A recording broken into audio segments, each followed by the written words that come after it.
Okay, so going over the content, it's going to be primarily focused on leukemia, a little bit about lymphoma, and then a section on multiple myeloma. So some of like the overview for the disease process. This is a cancer of the bone marrow and lymphatic system. What's going to end up happening, you're going to have either a high or a low white blood cell count. Regardless of how it presents, it's going to have an impairment in your immunity. In the scenario where you have a high white blood cell count, those white blood cells are going to be abnormally shaped and are not going to be effective for an infection. And this kind of condition can be either acute or chronic. So there's different types of leukemia. For the findings, the main one for sure that you need to know is going to be pretty pretty classic with a lot of cancers, especially those that then are then going on to get treatment through chemotherapy. It's going to be pancytopenia. So, in the chat, let me know what is pancytopenia, what does it consist of, and then we'll kind of go into a little bit more detail.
Yeah, so low red blood cell count, low platelets, low white blood cell count.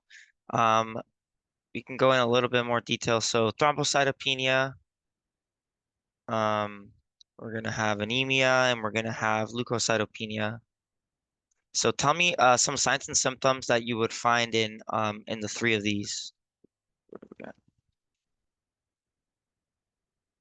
There we go. In the chat, put down like some things that would be typical of thrombocytopenia. What do you got to look out for? What are some things that would be indicative of that? And then same thing for anemia, same thing for leukocytopenia or leukopenia. Yeah, so bleeding, bruising. Um, Another thing that could be included would be tarry stools. So like indicative of like a GI bleed. GI bleeds are pretty common. So like that. For anemia, say Alexis shortness of breath, tachycardia, and fatigue. Yeah, so all those, and then for the other one, infections, good. So anemia, fatigue, dizziness, pale skin, tachycardia, decrease in cap refill, cool and clammy possible, and if it's really, really bad, it could have some chest pain from generalized ischemia. For leukopenia, you would have higher risk of infection, potentially swollen lymph nodes, and that's notably different. So a swollen lymph node is different from a lymphoma, which is like it is a lymph tumor. Usually the lymph tumors are going to be more hard. Swollen lymph nodes are going to be more spongy to the feel. Okay. Another thing that can happen with leukemia is going to be hepatomegaly and splenomegaly. So that's the enlargement of the liver, enlargement of the spleen. So some of these things then are going to include possibly increased LFTs. So your AST, ALP, ALT, and your bilirubin might be increased. And then when it comes to your spleen, that's when the spleen is enlarged, that can also lead to pancytopenia. So if you already have it, it can just make things a little bit more worse or a little bit worse. The reasoning for why it becomes a part of it is because the liver and the spleen are both sites that lead to increased production of blood cells. So it's used like as a site for compensation. So the higher usage leads to enlargement. The next one is going to be hypermetabolism. So the cancer likes to build its own blood supply. It's going to start robbing nutrients from the body, and you're going to have things such as muscle wasting, weight loss, lack of appetite, and fatigue. So the reason why cancer patients deteriorate the way they do is because that cancer is essentially like its own independent little thing. It's taking energy and all that other stuff from the body so that the actual person is missing a lot of that stuff, leading to all this while the cancer itself is growing. And this one, I'm just gonna highlight this one just because it's pretty, pretty common. I like the ones that I have. You don't really need to know this one too well. Um, Other than that, leukemia can also possibly affect your brain.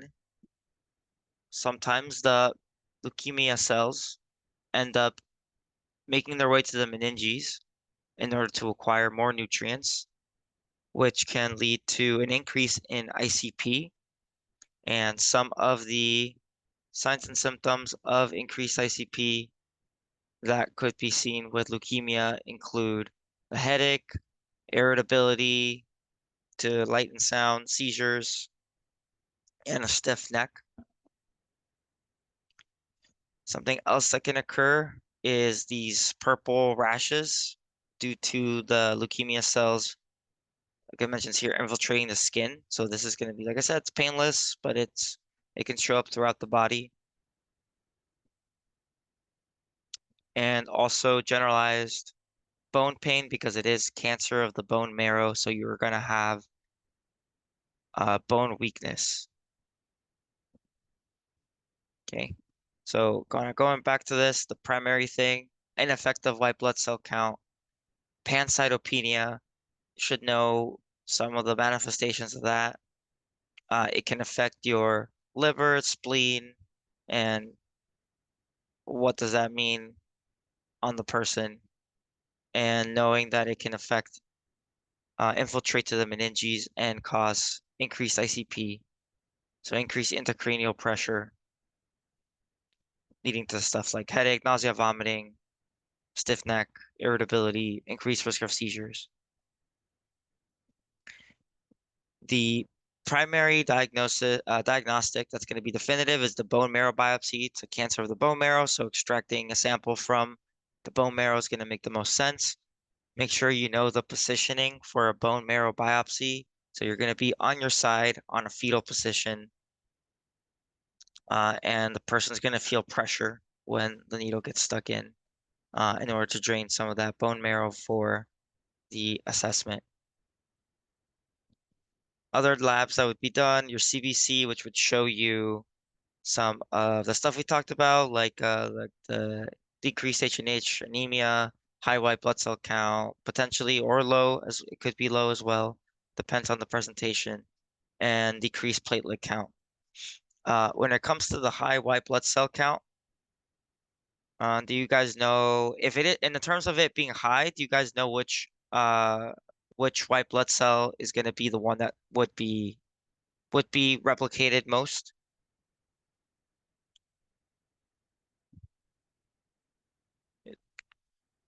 Give me like an abnormal white blood cell count. Like yeah, like that would be an example of a high white blood cell count. But out of your all your white blood cells that you have, do you guys know which one's the one that's going to be the one that's abnormally high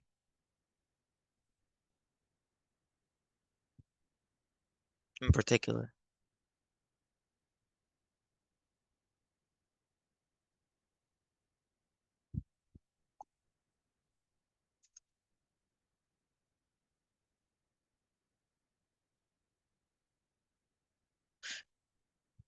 Perhaps on that one, Alexis.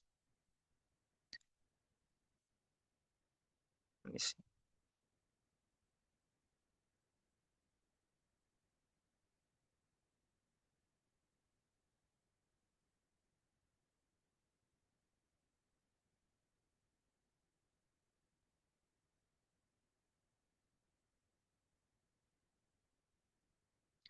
I guess what I'm trying to say is like in general, the ones that I would think of as being like high, abnormally high would be like the immature ones, like the immature white blood cells.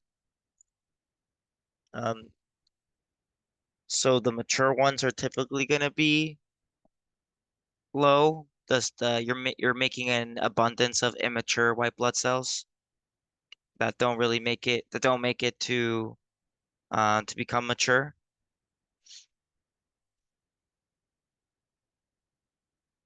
So they call that one bandemia. So the increase of immature neutrophils that don't make it to become mature and useful.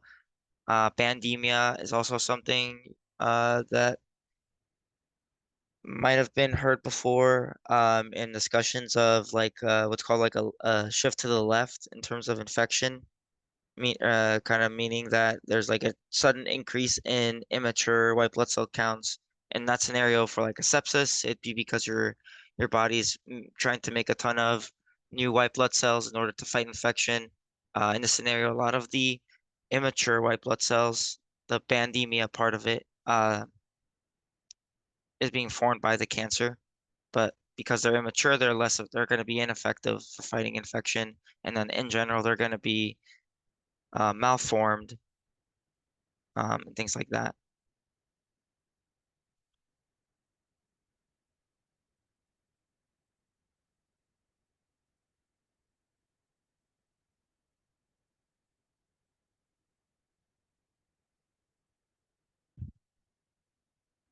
But that's kind of what I was getting at. It's like a just like a higher presence of immature white blood cells.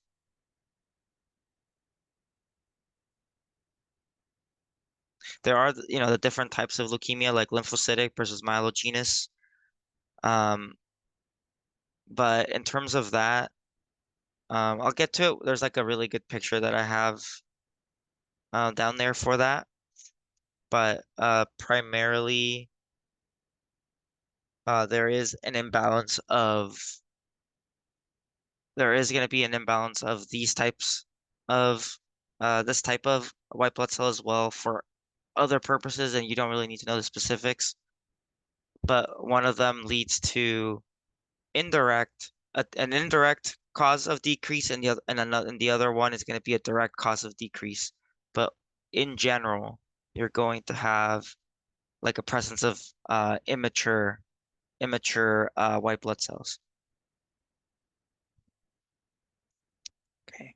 A lumbar puncture can be done in order to assess the cerebrospinal fluid, and then this is going to be useful to determine if somebody is starting to have those symptoms of increased ICP to see if there is an infiltration of leukemia in the cerebrospinal fluid. One of the types of leukemia, the chronic myelogenous leukemia, does have like an abnormal chromosome called the Philadelphia chromosome. So that might be an analysis that gets done. I would focus mostly on the nursing interventions and complications over the pathophysiology behind the different types of leukemia. And then an X-ray can be done to assess the bones if they're having bone pain. The patient can have brittle bones, might have osteoporosis or increased risk of fractures, like sudden fractures. So when it comes to leukemia specifically, what are some complications that you guys might be aware of that are leukemia specific? I talked about one of them. I talked about the brittle bone, so that can lead to pathological fractures. Just fractures happen all of a sudden, not because of extreme stress towards one direction or from outside forces, but just occurring due to weak bones. Definitely infection, sepsis. Tumor lysis syndrome is like a generic one that I kind of have like down for like all cancer types. For sure. We also have, um, we talked about it already, but like bleeding is going to be one, infection is going to be one. The other one I'm looking for is hypercalcemia. This one's going to be a bit more leukemia specific. Different cancers are going to create different hormones or enzymes and cause various different disease processes. So, for example, hypercalcemia is going to be more common with leukemia or even lymphoma, while like lung cancers can cause a release of can cause an increased release of anti yeah antidiuretic hormone. So you lead to conditions such as SAADH, where your body is going to be fluid volume overloaded because your lung cancer is releasing a bunch of that hormone. Some other cancers could increase your clotting factors, leading to increased risk of clotting, DIC, that kind of stuff. So depends on the one. Some of them even create their own insulin, so that could lead to changes in your blood sugar. So yeah, so that's just kind of how it is. Like pancreatic cancer can lead to increased clotting, lung cancer, SIADH, and hypercalcemia with bone marrow lymph cancer. So what are some signs and symptoms of hypercalcemia?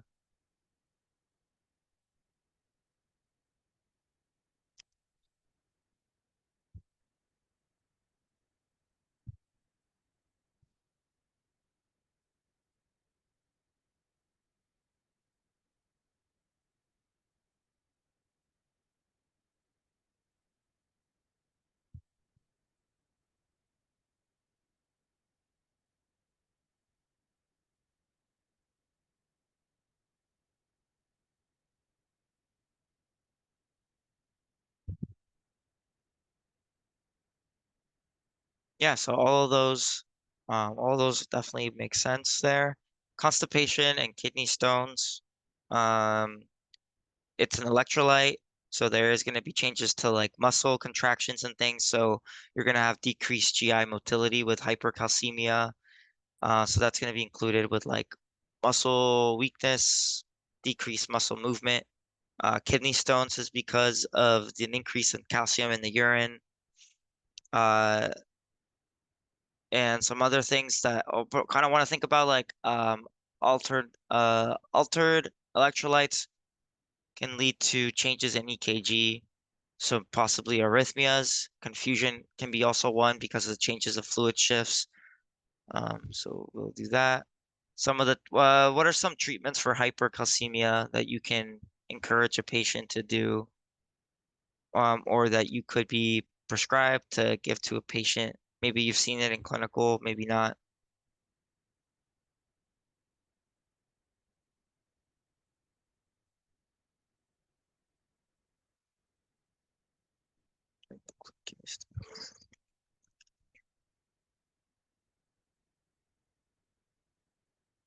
Include constipation, going with the muscle weakness.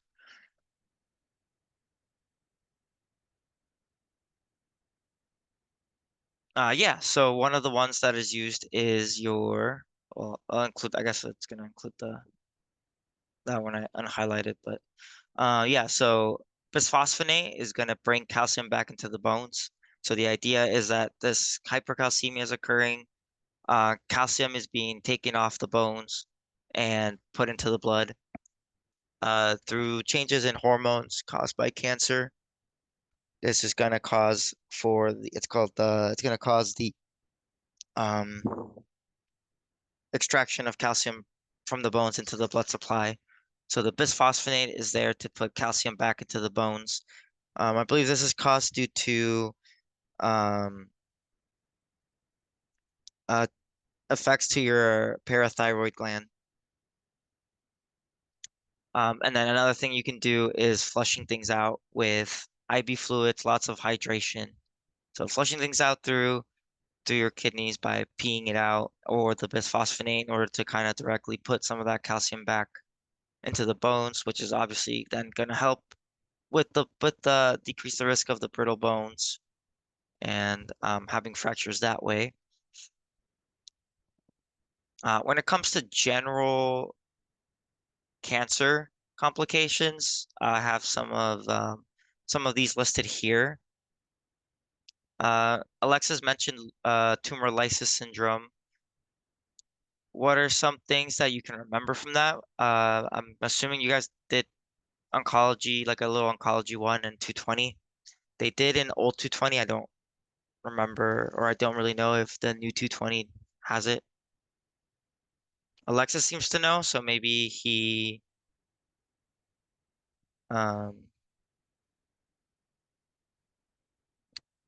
maybe he remembers, or he maybe just looked it up on his own.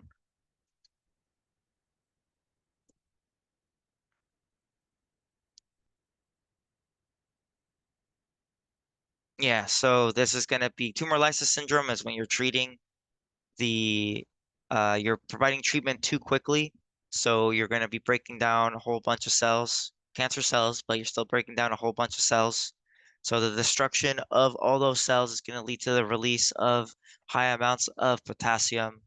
Electrolytes that are typically found inside the cell are not going to be outside the cell. Same with high release of uric acid, and all of this can lead to a acute kidney injury. So some of the things that kind of go with that, you guys should recognize, like a high potassium is going to lead to changes in your EKG, risk of heart issues, and acute kidney injury is also going to be leading to things such as changes in your BUN creatinine, fluid volume overload, that kind of stuff. So, and then there's also treatment for the hyperkalemia. You're going to be doing things such as insulin with glucose, bicarbonate, kyaxalate, calcium, gluconate. And then for the hyperuric acid, hyperuricemia, you're going to do allopurinol, which is like the typical one to treat gout slash high amounts of uric acid. So here's kind of what I have on it. So just a release of electrolytes, uric acid leading to possibly acute kidney injury. So the things you're doing, monitoring all this stuff, your fluid electrolytes, daily weights, eyes and nose, kidney labs, EKG. Um, the idea is you want to flush it out, but you might also want diuretics because you also might be fluid volume overloaded. So it's kind of a interesting balance there. And this is the treatment for your hypercalcemia. Once you're going to see calcium gluconate to try to stabilize the heart irritability, bicarbonate if needed. It's causing a temporary shift in potassium back into cells. Insulin plus glucose, same thing. Your kyaxalate is going to be a more of a surefire way of removing things, but it's also very slow because it's going to be causing the release of potassium um, through your poop. And if it's really super bad, you're having super high levels of potassium, like definitely like above 6 with like actual big changes to your EKG, actively symptomatic. Maybe they'll do some sort of dialysis, um, or whatever feels like it's appropriate. So it's just kind of like what the situation is calling for, and seeing what how it can be treated and continue to be monitored. The next one, mucositis. This is going to be inflammation of the mouth, like gum regions of the mouth, like little injuries there. This is going to be pretty common with a lot of cancers, and it can, especially when somebody is getting treatment, because your mouth is going to be the cells in your mouth are replicating really fast. So that chemotherapy and radiation is going to be affecting the mouth a lot because it's really just affecting things that replicate really quickly. So it's going to cause a lot of damage to that mouth area. So some of the things that you got to do for that include oral care, maybe medicated mouthwashes, soft bland foods so it's able to be tolerated, infection assessment, and trying to get some fluids down if possible. Uh, Having the injuries in the mouth can make it difficult to actually get proper nutrition and hydration, and it can also lead to sepsis, or just really, really bad abscesses and infections. I've had a patient that had uh, mucositis that led to became septic because that became infected. So that's kind of where it goes with that. DIC, this is going to be the creation of a whole bunch of little clots, microclots. Your body's going to make a whole bunch of little microclots, and then this leads to not having enough clotting factors or platelets to be able to actually clot up. So you can have a whole bunch of bleeding and bruising. And the treatment for this one is kind of looking at the big picture, seeing if the main issue is the clotting, the main issue is the bleeding. Um, and in that scenario, you might be giving a heparin drip if those microclots are causing issues and the patient is not actively bleeding, but it has to be, of course, very monitored heavily because they could easily bleed, both due to the condition and due to the fact that you're also giving them you're giving them heparin. If there's a lot of bleeding, you might do a transfusion of platelets or plasma in order to try to raise those numbers back up if the clots aren't really causing any issue. So this is one scenario where the the heparin is indicated even if the patient's having low platelet count and low coagulation factors, just because of the way that the condition presents itself. Other ones that are involved with cancer complications, spinal cord compression. This would be the formation of a tumor leading to back compression. Commonly can cause tingling in the legs or just like lack of sensation in the legs. So assessing for the CMS of your lower extremities, seeing if there's changes in muscle weakness, muscle strength, patient having urinary retention. So sometimes the cancers can spread around to different parts. It can spread so this one's already a bone cancer. So, yeah, but it can also spread to the brain, to liver, to the kidneys, the metastasis. But this is gonna be like a general one. And the treatment for that would be decrease inflammation, seeing if we can do localized radiation or chemotherapy. It's usually pretty, the prognosis isn't too good once somebody has spinal cord compression. And then superior vena cava syndrome, which is the blockage of superior vena cava to the right side of the heart, the right atrium, due to tumors preventing blood flow. And then this one, the prognosis is basically they're kind of on their last leg. So palliative care and comfort, radiation, to try to decrease some of that, what's going on, improve comfort from that. But some of the signs and symptoms are gonna be heavy backup of fluids in the body because it's backing up into the body. That doesn't make it back to the heart. So edema, anasarca type edema, pain, airway issues is what's gonna really lack of perfusion, lack of possible airway from the fluid backup is also going to be cause for um, such poor prognosis of this condition. Okay, we talked about that. Yeah. Okay, so some of the treatment, I listed down some of the stuff here. What do you guys know about methotrexate? And then I'll write some stuff down and we'll talk about it.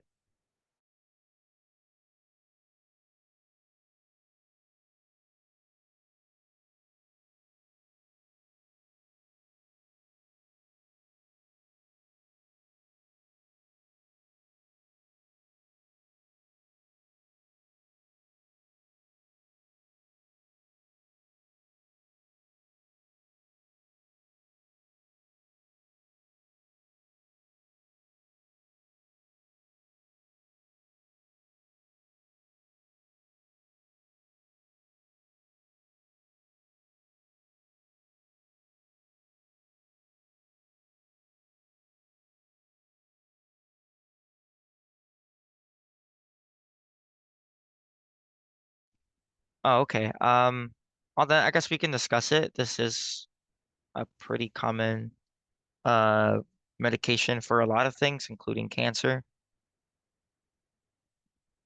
And it's a typical one for this condition. So the methotrexate, um, maybe you've heard of methotrexate too, because it's used for arthritis. Rheumatoid arthritis is used for as a medication for cancer, and it's also used to induce abortion. So it's got a lot of uses.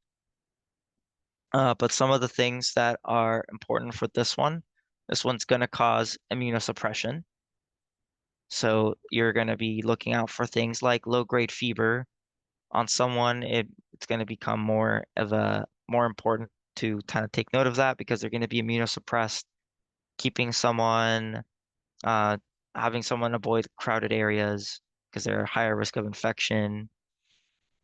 Something that can happen is an inflammation of lung. So signs and symptoms of having shortness of breath, dry coughing, pain when they breathe. And one of the things with methotrexate is that it decreases your absorption of folic acid. So someone on methotrexate should also be taking folic acid supplementation. But this is going to be your main um, on-call medication for treatment. The Rituxan, I don't know if you guys went over Rituxan then in that case.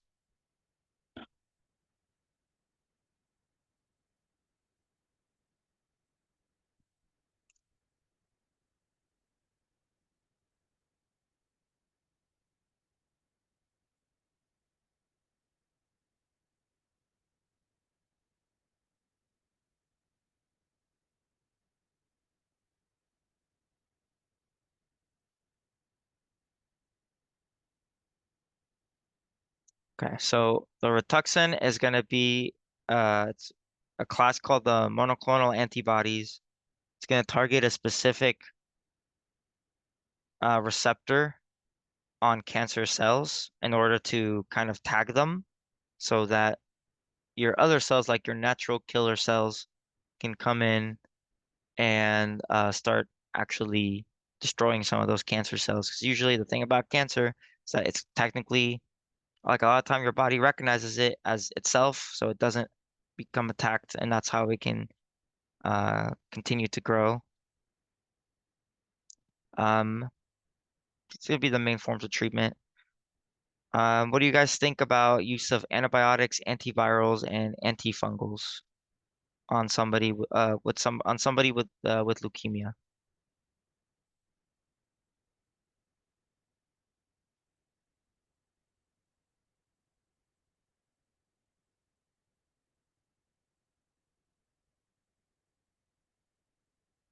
Yeah, so this one is important. They are immunosuppressed, but it's a risk versus reward kind of thing. The antibiotics, antivirals, antifungals could make them more likely to get an infection as well. But then it's again, it's just risk versus reward. The risk is not going to outweigh the reward, so they should be given with caution, but they can still have all that stuff if needed to prevent something even worse from happening. And then in terms of vaccinations, it's important for them to get vaccinated, but there are some vaccinations that they should avoid, and that includes all the live vaccinations. And here's like a list of them. So the MMR, the smallpox, and the varicella are going to be live vaccinations that should be avoided, even though they're, for us, they're weakened and our body just forms an immunity to them. They might actually become a lot more sick because they are immunosuppressed. So no live vaccinations.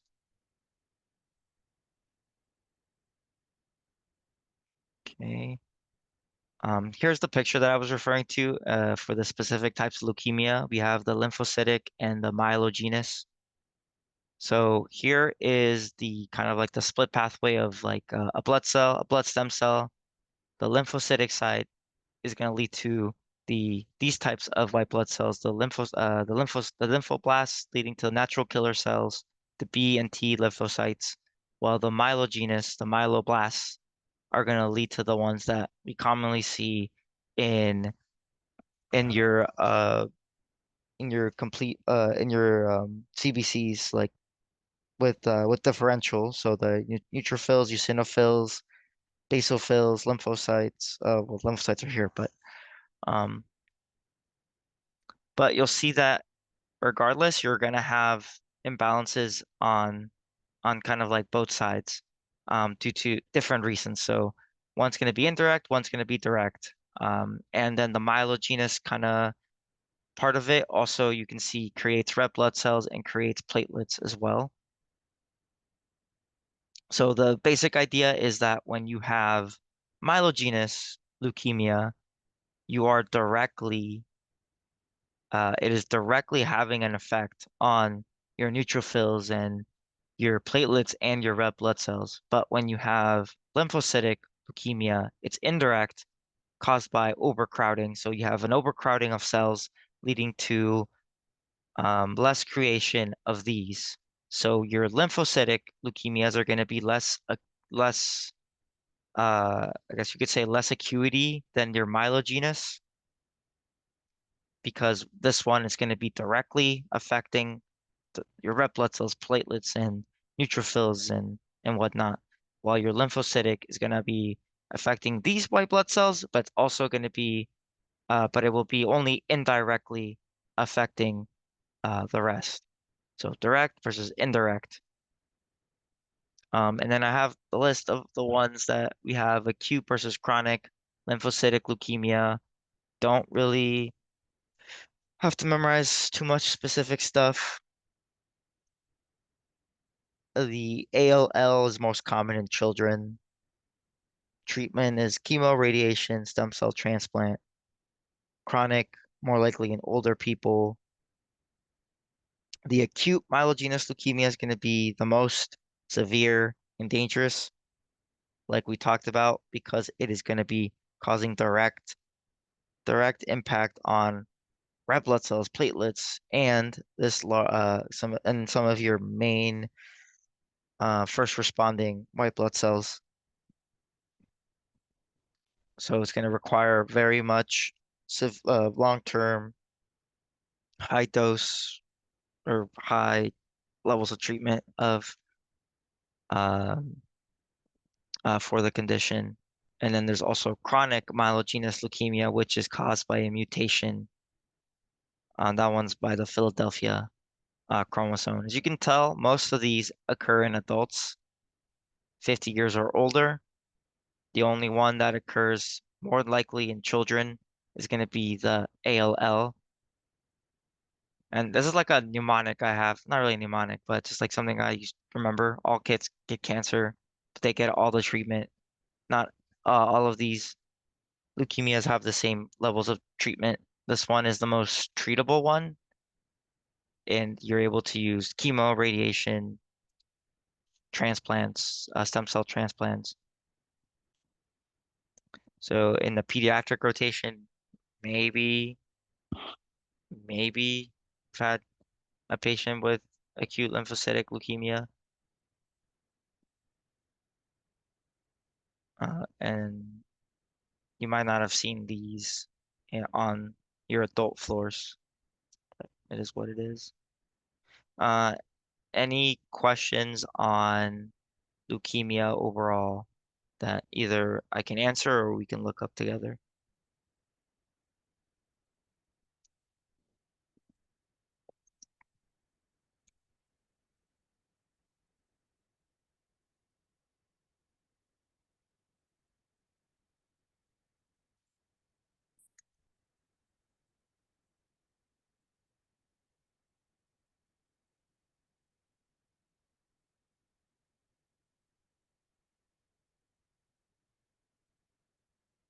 Okay.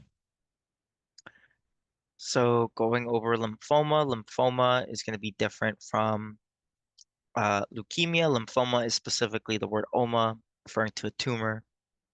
This one's going to be specifically a tumor in the lymph system. Leukemia is going to be cancer cells in the bone marrow and blood. These are actually very interconnected, and leukemia migration uh, could lead to lymphoma, and break off of tumors from the lymphoma could then implant themselves some like in a bone and like on bone and lead to leukemia as well. So they're very interconnected. Um, there, the two main types of leukemia lymphoma that we're going to talk about is Hodgkin's lymphoma and non-Hodgkin's lymphoma. So the main thing to think about with Hodgkin's lymphoma is going to be the presence of Reed-Sternberg cells. That might be like the buzzword you're looking for on an exam or a Kaplan test. It's going to have these tumors typically starting or is starting at the neck that are going to be painless. And there are different types of staging for lymphoma, but I don't think you really need to know it that deeply. But you can see here as we're getting uh, further stage, this tumor is going to start migrating its way down. Once it makes it past this midline here, which is why it's kind of shown here, is the presence of stage 3 and beyond. The stages are also broken down between A and B. A meaning no symptoms, asymptomatic, or without these symptoms to be specific, I suppose. Um, and B meaning that you're having fever, night sweats, and weight loss alongside the tumors.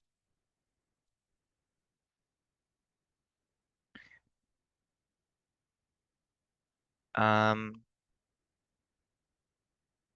and I believe when it comes to the Reed-Sternberg cells, this is something that could also be found with Epstein-Barr virus. So there might be like some sort of connection between the presence of having Epstein-Barr virus and then later developing Hodgkin's lymphoma. But yeah, so the treatment also changes with the staging. So stages 1 and 2, you can still do external radiation. Once it gets to stage 3, passing this little midline area, you can start chemotherapy becomes more appropriate. When it comes to non-Hodgkin's lymphoma, I like to think of it as kind of focusing in on the none or the no part. So you're going to have red itchy patches. I think of it like no good skin. It typically spreads throughout your whole system and it's going to be less organized. We saw the organization, I guess you could say, of your Hodgkin's lymphoma here. It starts here in the neck, then it starts to travel down and get worse that way, while non-Hodgkin's lymphoma is going to be more spread out, not organized. So I think of it like no order. There's going to be no Reed-Sternberg cells. You're also going to be more likely to have hypercalcemia, kind of like the leukemia. So I think of it like no bones allowed, and the tumors can be painful. Um, as it gets more, so that's another difference. As it gets more advanced, the tumors can be painful, which is also a difference between the Hodgkin's and the non-Hodgkin's, because the Hodgkin's had no pain. It was painless. But treatment is pretty much the same. Localized radiation if caught early, chemo, and internal radiation like the radiated beads um, can be put on. Not too much about lymphoma. The main thing you want to know about are the some of the buzzwords like the Reed-Sternberg cells and possibly what makes Hodgkin's lymphoma symptomatic and what are some of the differences between Hodgkin's and non-Hodgkin's. So the lack of order, the patches, the lack of Reed-Sternberg cells is going to be a big one. Painful versus non-painful. And then lastly, multiple myeloma. This is going to be a cancer of the plasma. You have a buildup of plasma cells, which produce proteins in the blood. They call that the M protein. And this buildup of protein is going to lead to one very important thing. What do you guys know or remember what that thing is? So the buildup of protein is going to cause damage to a specific organ, and this is where a lot of your complications are going to be coming from with multiple myeloma.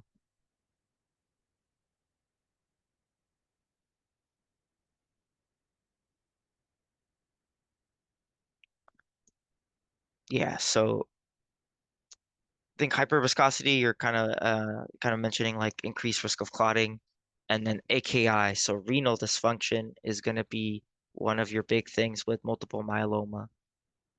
So renal dysfunction, that's going to include, at this point, we already know elevated or abnormal BUN and creatinine, a decrease in your GFR. When you have renal dysfunction, what else do you guys think about? Just so we have some order to this. Um, so what else kind of comes to mind when somebody has issues with their kidneys?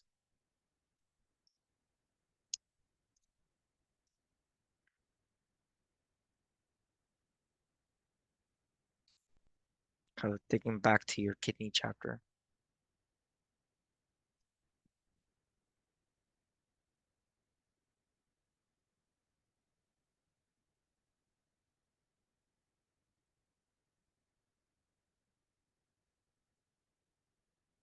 Yeah, fluid volume overload, electrolyte imbalances, and then another one to think about as well is going to be your the way your body metabolizes drugs. So this person might want a creatinine clearance to get a specific, like an actual, very specific renal dosing for them. So you're going to have an impairment of drug metabolism, leading to the risk of toxicity with certain drugs, needing a renal scaling. You're going to have FBO, which fluid volume overload, which also includes decreased urine output, which leads to a buildup of uric acid in the blood. So allopurinol is going to be coming back, fluid volume overload. And then another thing that's unique with this one, it's also kind of like a buzzword. Alongside the M protein, the Benz-Jones protein in the urine. So if you see that in a Kaplan or you're more likely to see it on the Kaplan test than on your actual nursing school exam. The the bench mentioned the bench Jones protein, but this is the condition it's referring to. That one's specific for multiple myeloma. Um, Maybe you'll see it on the NCLEX, possibly, but NCLEX is not as detailed on certain things, more about big picture. But let me see if I can. So decrease urine output is going to be an important thing. Hyperuricemia for treatment. Another thing that can happen with an abnormality in your kidneys, anemia due to your kidneys having a harder time producing erythropoietin. And then, of course, your electrolytes. So potassium, all that stuff is going to become abnormal, especially your potassium.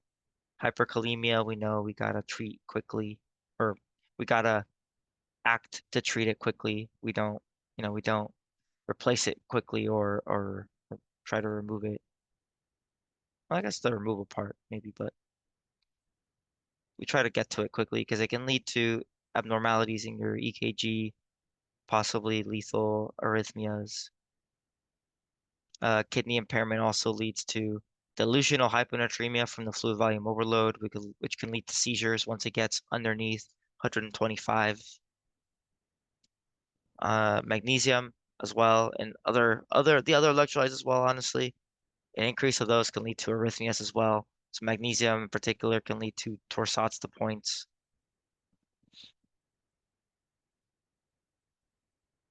Although I guess that one's more like a hypo magnesemia than hyper. So, but um, just general worrying about electrolytes, think about arrhythmias. And similar to how I mentioned, the lymphocytic leukemia has the indirect pancytopenia due to the indirect overcrowding, leading to decrease in red blood cells, white blood cells, and platelets. You have the same thing here. You have overcrowding in the bone marrow due to the increase of the plasma cells. This is going to lead to and it's going to indirectly lead to pancytopenia due to overcrowding, which is the same reasoning as why the lymphocytic, even though it doesn't directly make all of these, the overcrowding of all of these cells leads to less production of this, less room for this, because cells naturally have I can't remember the exact terminology for it, but they have like a mechanism to protect from overcrowding where they won't replicate when there is overcrowding. But the thing about cancer cells is that cancer cells no longer have this kind of mechanism, and so they replicate without stopping. But regular cells, when they're overcrowded, will stop replicating. So that overcrowding is going to lead to the indirect decrease in all of these right here. And then some of the interventions done, just like we talked on a lot of the other ones here, flushing things out. You want to keep hydration to the kidneys, but you also do want to be careful not to worsen the overload. So it's a balance. When it comes to kidneys, that's what makes kind of the kidney management really tough, and why cardiology and the nephrologists are always fighting is because fluids in these conditions are just really iffy to manage when you both need it and then it can make things worse from the overload. We talked about the bisphosphonate for the hypercalcemia, allopurinol we mentioned for the hyperuricemia. This is still a form of cancer, so chemotherapy, radiation as needed. Um, Pain medications. Uh, in general, you're going to have like generalized body aches and bone pain throughout, similar to the leukemia. And with kidney issues, we're not able to use contrast dyes because contrast dyes can be nephrotoxic. But mucomist can be given for nephroprotection if it is ruled to be if the the reward of having a contrast CT or whatever is ruled to be higher reward than risk. They will do the mucomist to be kidney protective. Okay. Any questions on anything that we discussed here? Anything that needs clarification, or anything that needs what you want to go over in particular? Let me see if I have questions for you on this.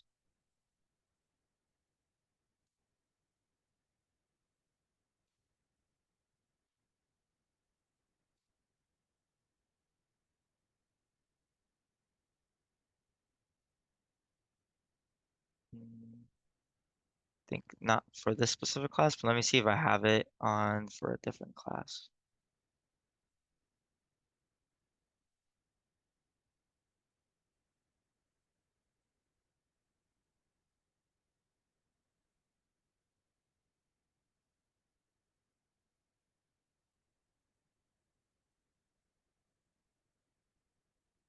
I do have some questions here. How many questions are these? This one's more like general oncology though, so it's not specific leukemia. Let me see if I have another one for that.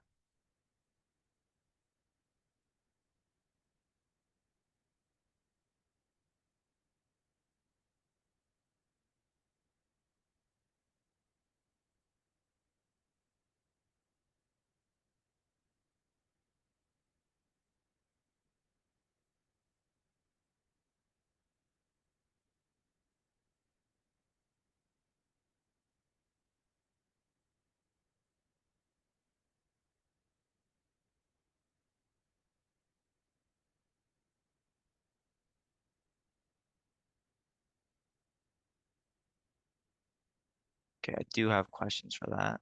Let's see.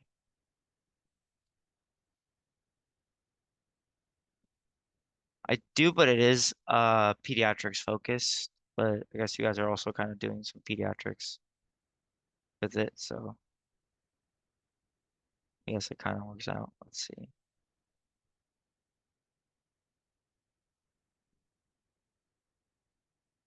I might have to clear it a little because I think it has the um some of the answers already there.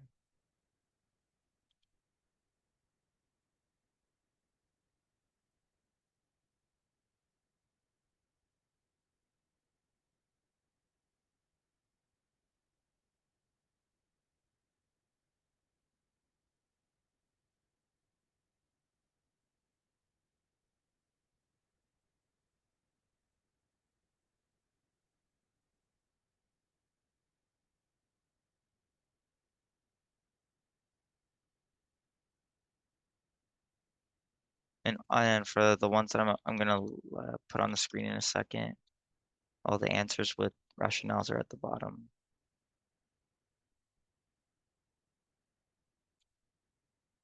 But like I said, this one's like pediatrics focused, so there might be some stuff you guys didn't go over in particular, but this might help. And I think some of this includes other stuff other than leukemia and lymphoma. I think it also includes genital urinary, so it might have some things that aren't relevant to you guys at the moment. But I think I'll link it and then you can get whatever you get out of it.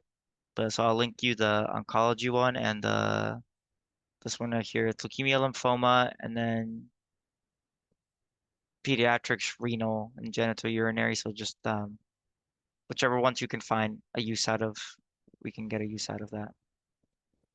Let me stop the recording.